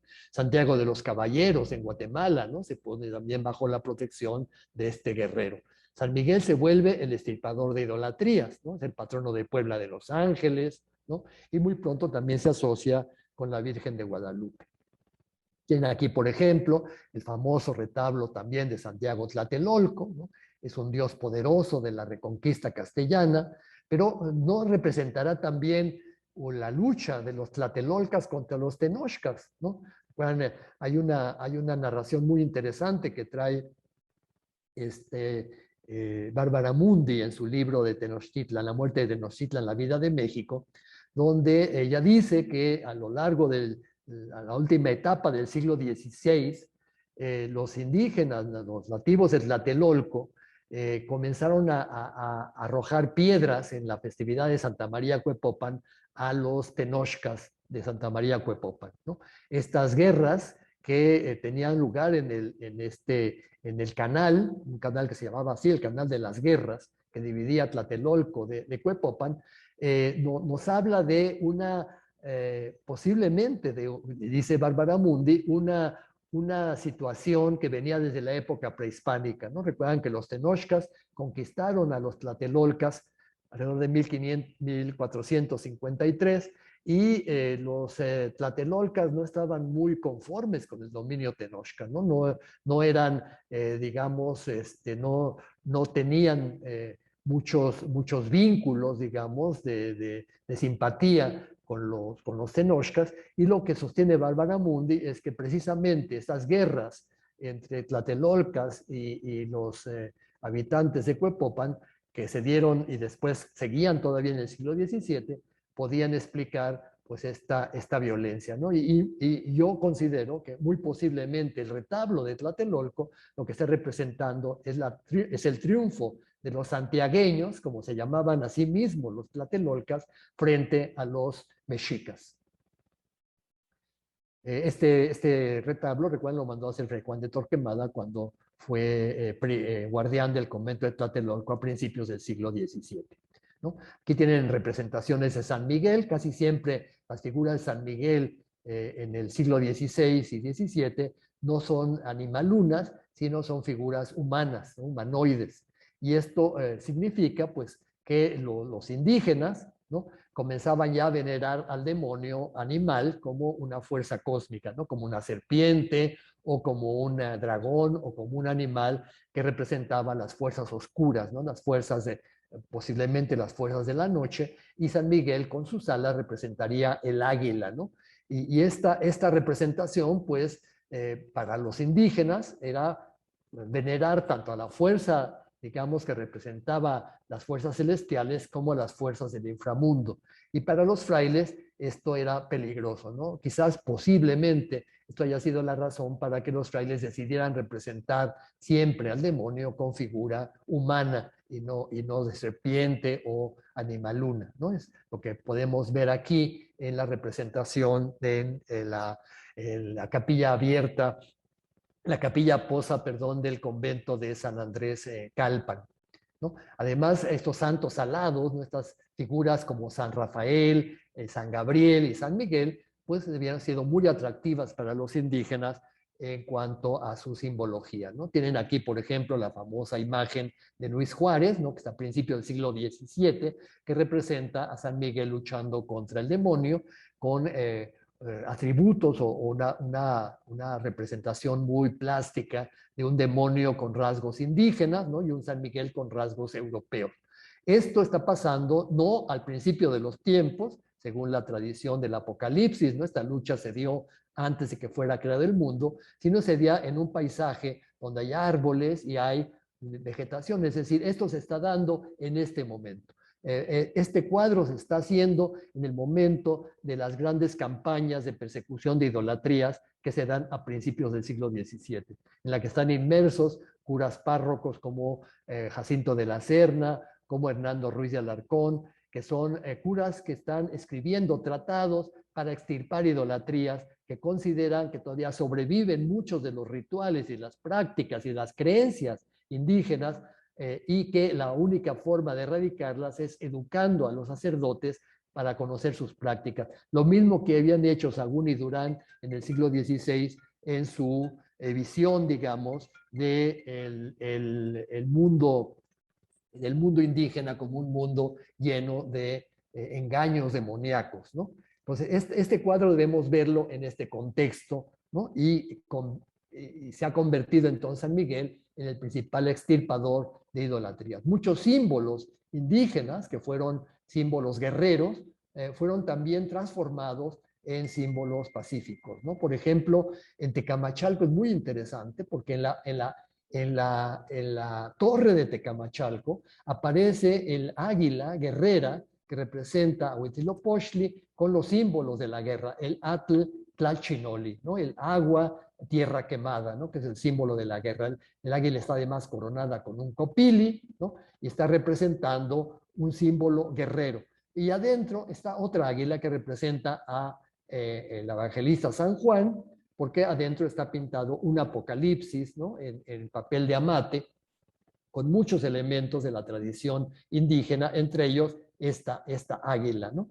La águila de San Juan y su relación con el relato muy pronto se va a asociar con el águila de la guerra, pero el águila de la guerra va a comenzar a perder sus atributos. Recuerdan, incluso en el escudo de armas de la Ciudad de México comienza a aparecer el águila ya no asociada con la guerra, sino con una serpiente en su boca, y la serpiente tiene fuertes cargas simbólicas relacionadas con lo demoníaco.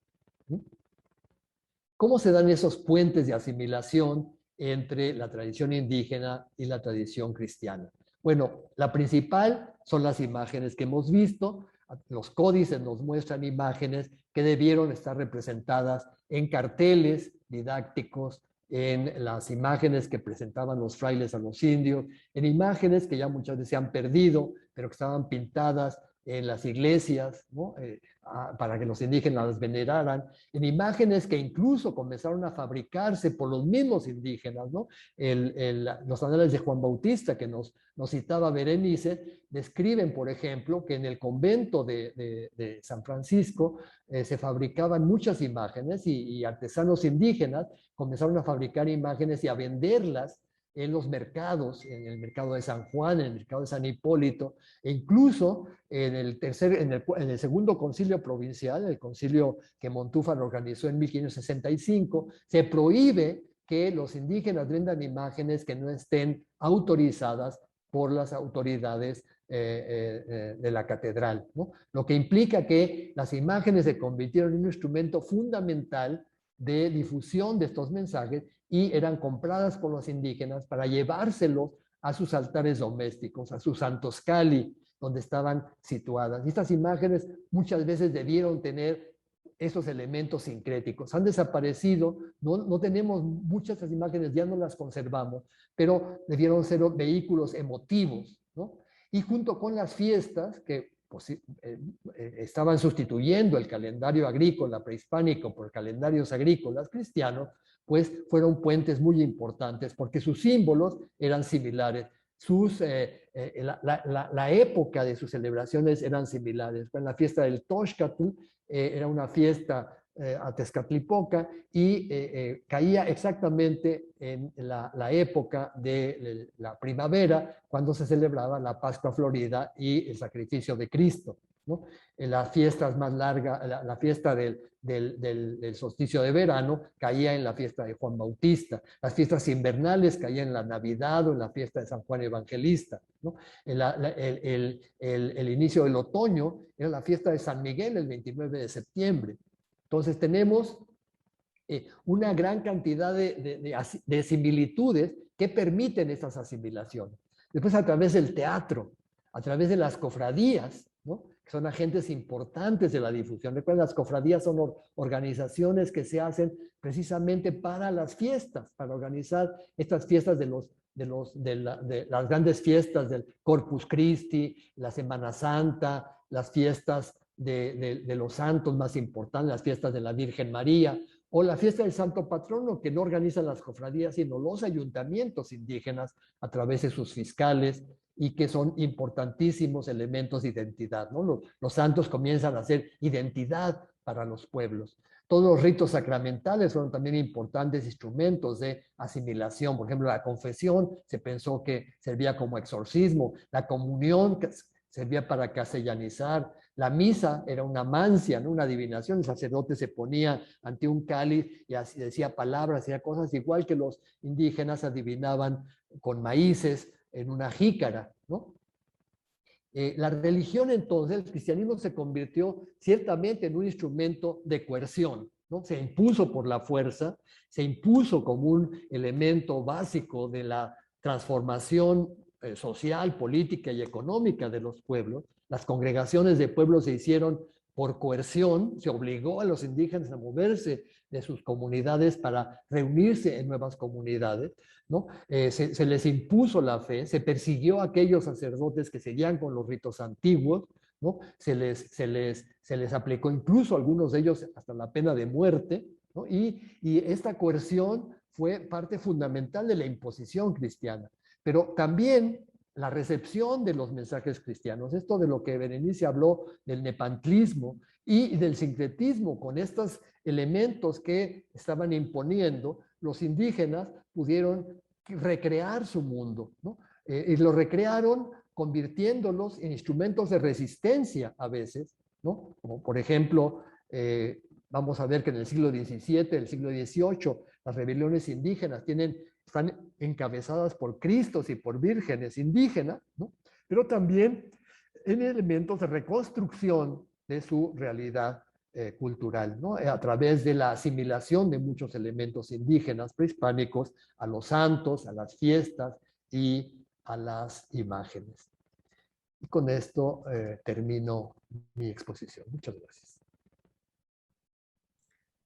Muchísimas gracias, doctor. Muy, muy interesante ambas presentaciones. Muchas gracias.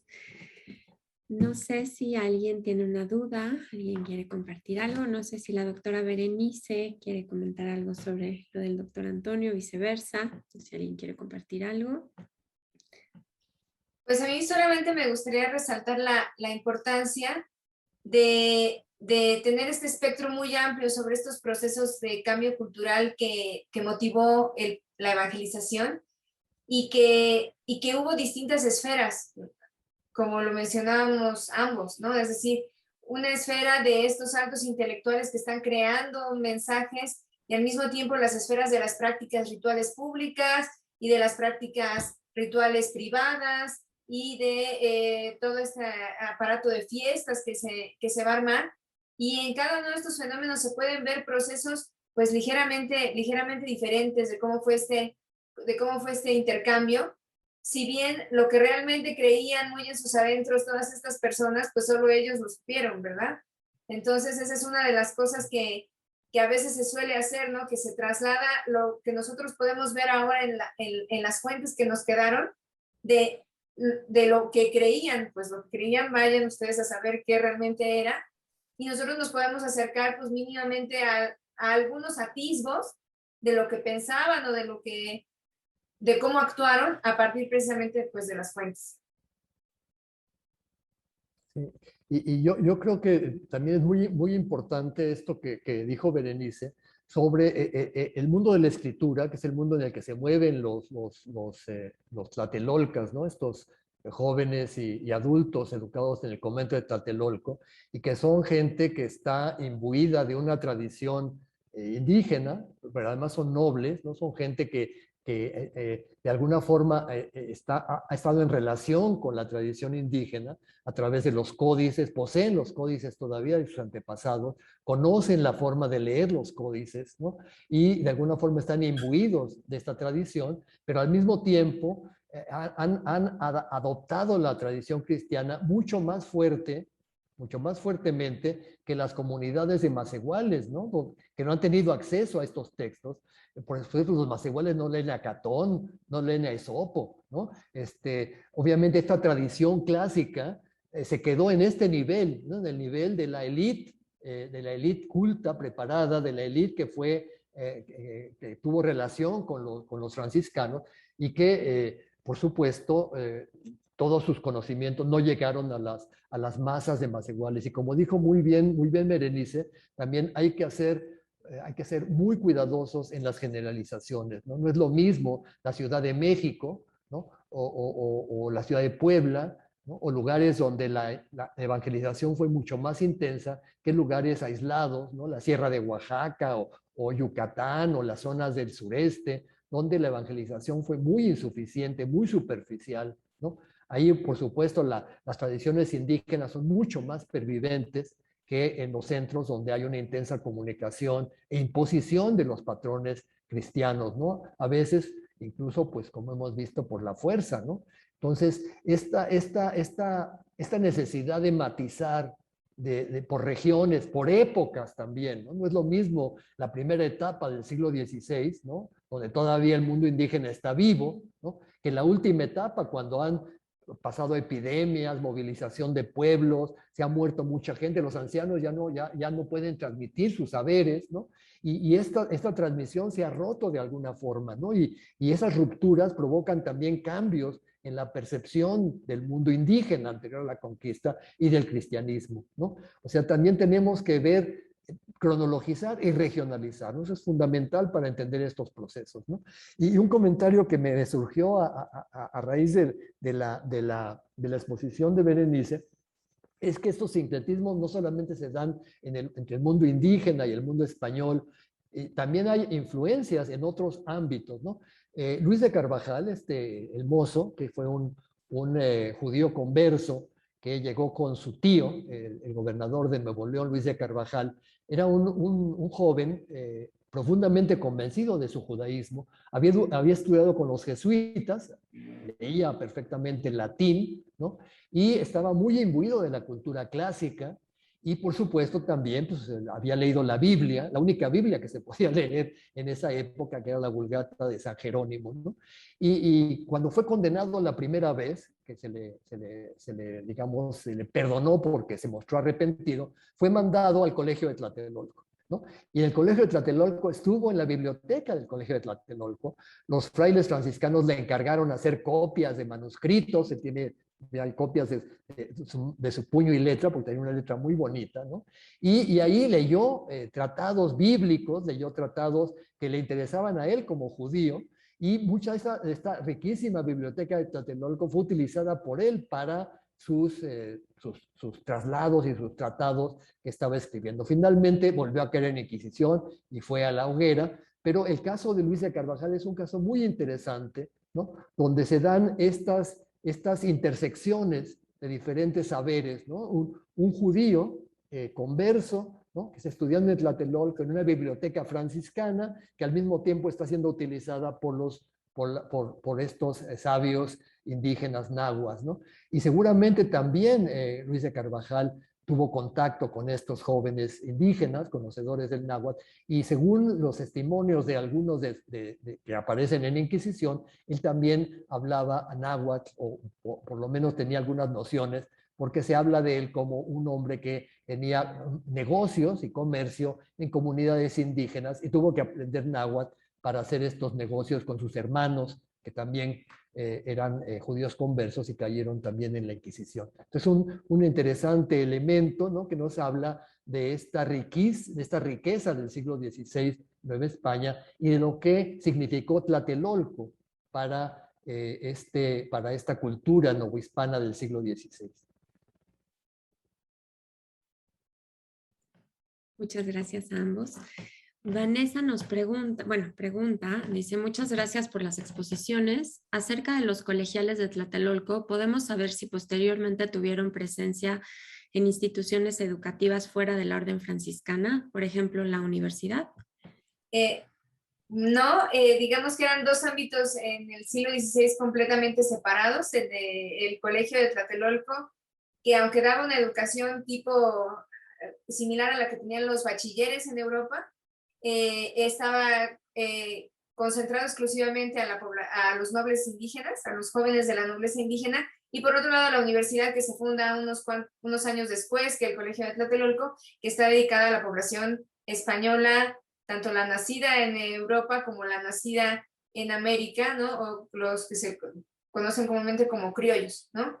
Y no eran ámbitos que se mezclaran, y precisamente fuera del colegio o fuera de impartir como educación privada o en otras escuelas franciscanas, en otras escuelas, los colegiales no tuvieron acceso a la universidad, ¿no? Pero, por ejemplo, queda el testimonio de Francisco Cervantes de Salazar, que era el catedrático de latín en la universidad, que habló muy bien precisamente de las habilidades de Antonio Valeriano, que fue pues el más grande latinista que dio el colegio de Tlatelolco. Muchas gracias. No sé si alguien más tiene una pregunta. Pueden abrir sus micrófonos si gustan. Bueno, mientras alguien se decide hablar, decirle al doctor Rubial que yo siempre he tenido una gran curiosidad de saber más y que hubiera más elementos para saber cómo fue de esa convivencia de Luis de Carvajal con los colegiales, ¿no? O sea, porque allí estaban, ¿no? Al mismo tiempo, durante algunos años estuvieron conviviendo, estuvieron haciendo uso de los mismos libros, evidentemente estuvieron intercambiando informaciones. Entonces ese es verdaderamente un fenómeno interesantísimo del que sabemos muy poco. De por sí de los colegiales sabemos poco, ¿no? Entonces de este fenómeno en particular, pues sabemos menos. Sí, así es. No, sobre todo porque nuestro problema como historiador es el problema de las fuentes, ¿no? Tenemos que hacer muchas inferencias, ¿no? A partir de los pocos datitos que tenemos, podemos sacar inferencias, pero como tú dijiste muy bien, pues no sabemos en realidad lo que pensaba la gente en su fuero interno, ¿no? Todo esto que yo les mostré de imágenes pues son suposiciones que los indígenas pudieron haber visto ahí, ¿no? Pero de la recepción es lo que menos tenemos, porque no tenemos testimonios de los macehuales, ¿no? Los macehuales no dejaron testimonios, ¿no? Tenemos testimonios escritos, ¿no? Que son nuestras principales fuentes, tenemos testimonios visuales, ¿no? A través de los códices, muchos de estos códices elaborados en Tlatelolco también, ¿no? El plano de Uppsala que mostraste tú y que mostré yo, es un impresionante documento para entender lo que era la ciudad en ese momento y la importancia de Tlatelolco como un centro no solamente de cultura escrita, sino también de cultura visual, ¿no? Y todo esto, pues, tenemos que sacar como inferencias de lo que suponemos que pudo haber sido, ¿no? bueno, gracias a tus trabajos, ¿no? Creo que vamos a saber mucho más porque finalmente lo que nos falta es la versión indígena, ¿no? Hasta hace muy poco se están traduciendo los textos indígenas, los textos cristianos escritos en lenguas indígenas, que nos van a dar luz sobre un fenómeno que todavía no, hasta este momento no nos era totalmente desconocido, ¿no?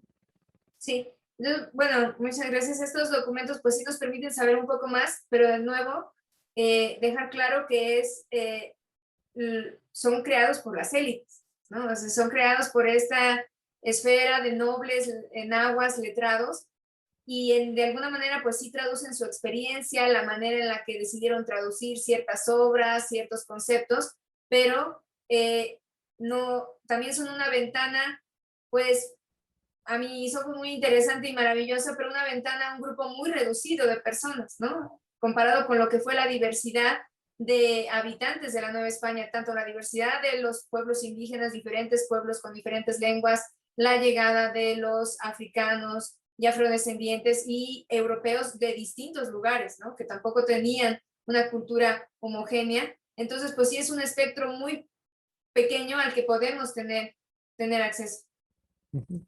Sí, y sobre todo lo que sabemos ya más tardíamente, ¿no? Porque de esta época no tenemos mucha información, es a través de los textos que son represivos, ¿no? Como los textos para extirpar idolatrías, como los juicios de provisorato, ¿no? Donde cayeron algunos sacerdotes y cuyas prácticas pues conocemos gracias a estos archivos de la represión, digamos, ¿sí? Pero finalmente los archivos están mediatizados, ¿no? Están mediatizados por los inquisidores o por los frailes o los sacerdotes que escribieron estos textos, que no tienen la finalidad de rescatar el mundo indígena por sí mismo, sino de perseguirlo y destruirlo, ¿no? Es decir, son textos para erradicar lo que ellos consideran idolatrías, ¿no?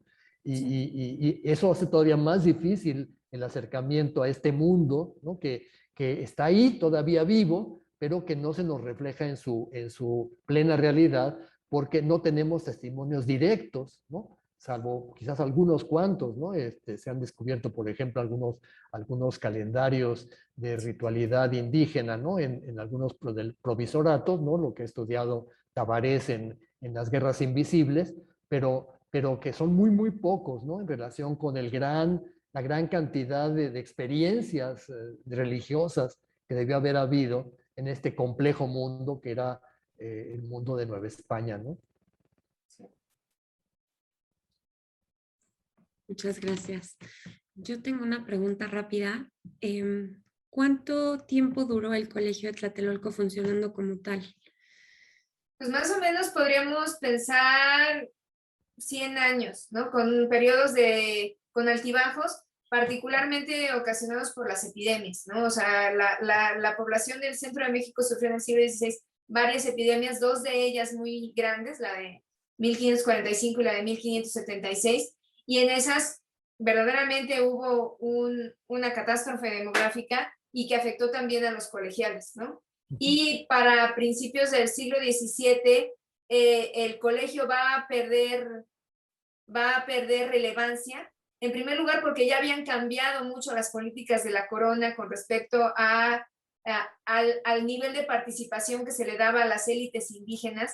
Es decir, cuando se fundó el Colegio de Tlatelolco 100 años antes,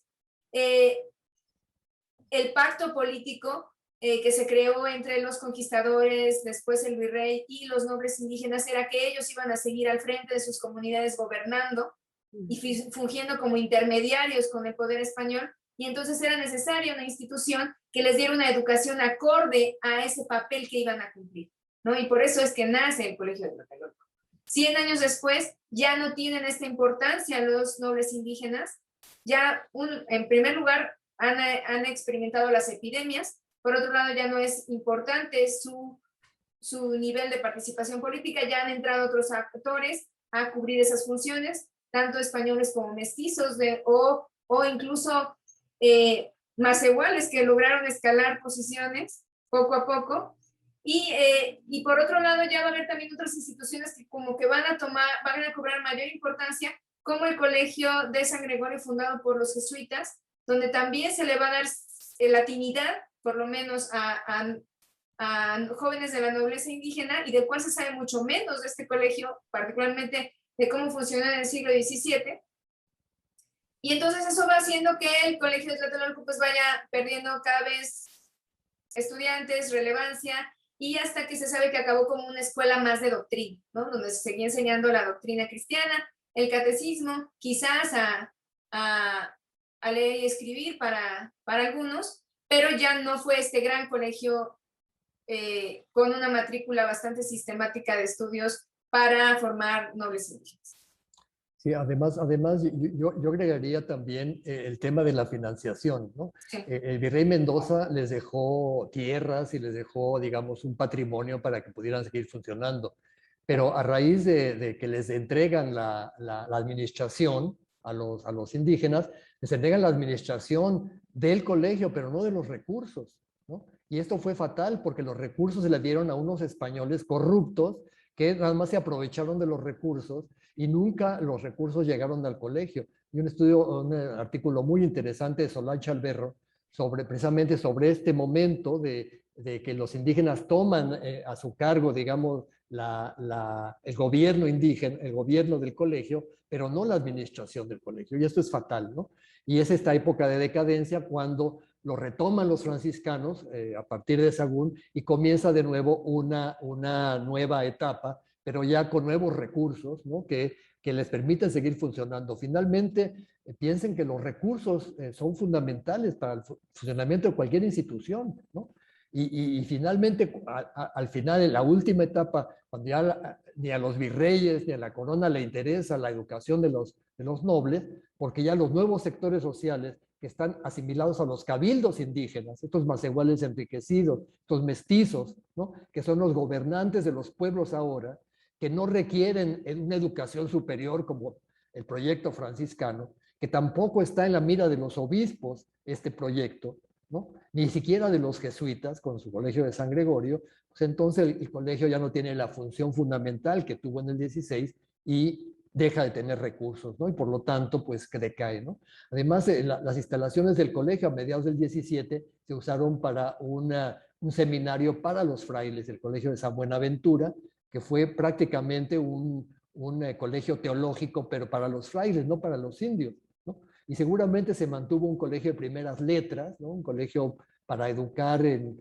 lectura y escritura, ¿no? Pero no lo que había sido las glorias de este colegio universitario, que fue el Colegio de Tlatelolco del 16. Qué pena eso. Muchas gracias a ambos. Vanessa levantó la mano. Adelante, Vanessa, puedes abrir tu micrófono. Gracias. Hola, buenas noches. Es que justo me llamaba la atención porque yo llevo algunos años ya trabajando sobre el sistema educativo de los jesuitas para con los indígenas. Entonces sí estoy como más enterada de lo que fue el Colegio de San Gregorio en la Ciudad de México e incluso el de San Javier, que se abrió en la Ciudad de Puebla, ya, pero fue ya bastante tardío. Y justo me llamaba la atención porque encuentro bastante similitud entre esta tarea de formar indígenas para ayudar ahora sí que la predicación, hablando del trabajo de la Compañía de Jesús, pero sí justo la diferencia que veo es que se están formando intelectuales en Tlatelolco, cosa que no pasó en los colegios de la Compañía de Jesús, que formaban más como lo que decían, son sistemas de estudio de primeras letras, maestros de aritmética, de matemáticas. No pasó de ahí, entonces sí me llama mucho la atención el funcionamiento del colegio de Tlatelolco, que es mucho más temprano que este sistema jesuita, que ya es como toda otra cosa. Pero me pareció muy interesante la exposición. Muchas gracias. Gracias a ti. Sí, gracias. Muchas gracias, Vanessa. ¿Alguien más que quiera compartir algo, que tenga alguna duda? Si no, damos por terminada la sesión para que ya todos puedan ir a descansar. Muchísimas gracias por su participación, doctora Berenice. Un placer ver toda su presentación. Doctor Antonio Rubial, un gusto increíble. Igualmente, gracias a los dos. Marco Antonio dice, me encantaron ambas exposiciones. Muchas gracias. Gracias a todos por acompañarnos. Muy buena noche. Solo rápidamente el comercial de la semana que viene. tenemos la mesa 4 con la doctora Abigail Pasillas y el doctor Enrique Lamadrid, con el tema Arte, Activismo y Resistencia, Camino Real de Tierra Adentro. Los esperamos la semana que viene y ya les compartiré el link de la sesión de hoy, doctor Antonio y doctora Berenice, para que lo puedan compartir con quien quieran. Muchas gracias a todos y muy buena noche. Gracias a ustedes. Gracias a gusto. ustedes. Hasta luego. Hasta luego, Hasta Berenice. luego. Adiós. Hasta luego, Adiós. Antonio. Cuídate mucho. Gracias. Dale, gracias, Andrés. Hasta luego. Que les vaya muy bien. Igual, gracias.